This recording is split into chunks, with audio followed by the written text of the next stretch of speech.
৭২ পাবনা ৫ আসনে নির্বাচনে জালিয়াতির অভিযোগ, ভোট পুনঃগণনার দাবি, নির্বাচন পরবর্তী সহিংসতার প্রতিবাদে সংবাদ সম্মেলন। সিনিয়র রিপোর্টার জাহাঙ্গীর আলমের প্রতিবেদনে দেখুন বিস্তারিত। ক্যামেরায় ছিলেন সোহানুর রহমান। ৭২ পাবনা ৫ আসনে নির্বাচনে দলীয় কর্মকর্তা নিয়োগের মাধ্যমে ভোট গ্রহণ ও গণনায় জালিয়াতির অভিযোগ তুলে ভোট পুনঃগণনার দাবি জানিয়েছেন প্রিন্সিপাল মাওলানা ইকবাল হোসাইনের পক্ষে পাবনা জেলা জামাতের সেক্রেটারি অধ্যাপক আব্দুল গাফফার খান। একই সঙ্গে নির্বাচন পরবর্তী সহিংসতার ঘটনায় উদ্বেগ ও প্রতিবাদ জানিয়েছেন তিনি। আজ প্রিন্সিপাল ইকবাল হোসাইনের নির্বাচন অফিসে আয়োজিত এক সংবাদ সম্মেলনে এসব দাবি তুলে ধরা হয়। আজ সকালে সংবাদ সম্মেলনে প্রিন্সিপাল মাওলানা ইকবাল হোসাইন পক্ষে অধ্যাপক আব্দুল গাব্বার খান নির্বাচনের বিভিন্ন অনিয়মের অভিযোগ তুলে ধরেন।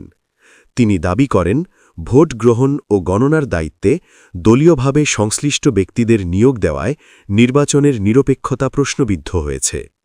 তার ভাষ্য অনুযায়ী একাধিক কেন্দ্রে ভোটারদের বাধা দেওয়া, ফলাফল প্রভাবিত করার চেষ্টা এবং গণনায় অসঙ্গতির ঘটনা ঘটেছে। এসব অভিযোগের নিরপেক্ষ তদন্ত ও সংশ্লিষ্ট কেন্দ্রগুলোর ভোট পুনঃগণনার দাবি জানান তিনি। তিনি বলেন, আমরা জনগণের ভোটাধিকার রক্ষার স্বার্থে অবিলম্বে নিরপেক্ষ তদন্ত ও ভোট পুনঃগণনার দাবি জানাচ্ছি। জনগণের রায় বিকৃত করার কোনো সুযোগ থাকা উচিত নয়।